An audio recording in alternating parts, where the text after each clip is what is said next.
What's up guys, T-Mart here, and today I have some more Black Ops 2 information for you guys, and this stuff is exciting because it has to do with multiplayer. So, over the past week or so, we've been getting a lot of information, the trailer came out and all that stuff, but for the most part, everything that we've seen so far has been single player. Now it's time to talk about what we all truly are really looking forward to besides zombies, and that's the multiplayer. So the first thing I've got for you guys here comes from the multiplayer director David Vonderhaar, and I guess he was asked about how Treyarch is looking at the multiplayer in general because they're being so innovative with the campaign. They aren't just rebuilding off of something that's worked in the past like Modern Warfare 2 did to Call of Duty 4 or Modern Warfare 3 did to Modern Warfare 2. They are completely creating a new game that's going into a completely different era, and they're just kind of like writing a new page in Call of Duty history. They aren't just taking what's already worked. So he said that the new approach they're taking is that one size does not fit all. He said that means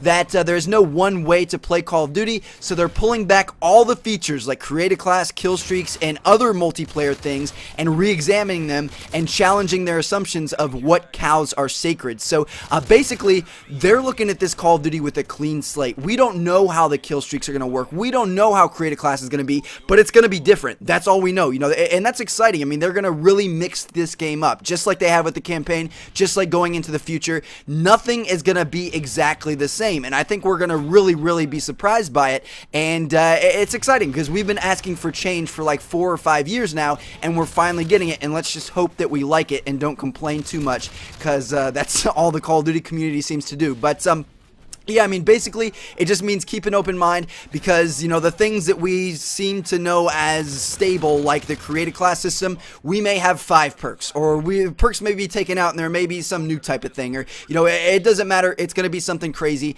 and we can't be comfortable with what we've already had in the past. Now, the next thing they talked about was how seriously Black Ops 2 is taking esports. So, competitive gaming, MLG, game battles, etc., etc.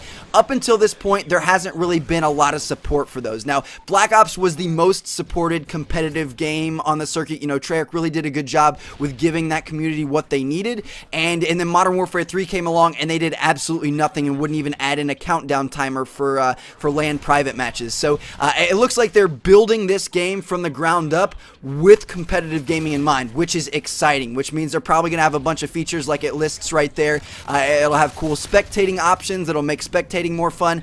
I don't know, maybe if you're spectating, it'll have a scoreboard down at the bottom, kind of like it does for if you're watching a hockey game or something.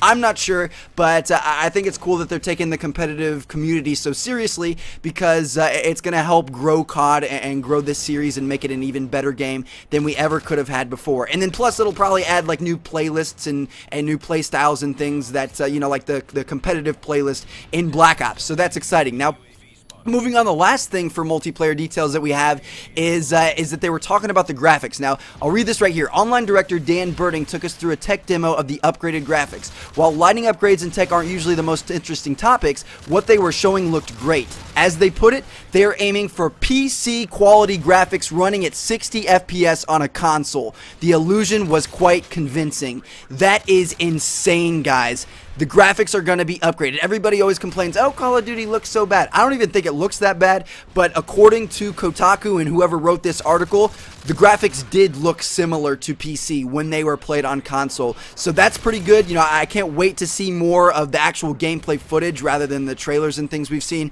But, it's exciting. Treyarch is trying to build this game from the ground up. They're trying to make it the best possible. And not only are they adding in new weapons and going into the future and, making all these changes and listening to the community like we've seen in some of my old Black Ops 2 info videos, but they're also doing this basic stuff like trying to improve the graphics, trying to improve the game mechanics and things like that, and that's pretty exciting. It means this could be the best Call of Duty game we've ever had. Now, just to kind of end this video here, I wanted to give you guys the list of weapons that have been confirmed to be in Black Ops 2, and they're definitely going to be in campaign, but they're probably also going to be in multiplayer, because usually the guns carry over. But first of all, we have the XM8. We've seen this one before. It's super customizable in real life. As you can see, it can be an assault rifle, an SMG, and LMG, so let's hope it's just as customizable in the game. There's also the AK-47, the M16, the M4A1, the MP7, and the M249 saw that are all returning from previous games. There's also this triple barrel shotgun, which we still don't know what the model is. It's probably just a made up weapon. And then finally, there's this Chris Card pistol, which has been seen quite a few times in the trailer and on a couple of different posters and things. So it makes me think maybe this weapon is pretty powerful. Maybe it's like the new Deagle, but it's impossible to be sure until we actually play the game. So anyway, guys, there you have it. That's all the multiplayer info I have, and then as well as a confirmed weapons list. Thank you guys so much for watching. Check out the description for the links to the websites where I got all this information. Charlie Intel is a really, really good one. He always has the best stuff. But anyway, again, thanks for watching. Check out one of the other two videos on screen if you haven't seen them yet. And see you later, guys. Peace.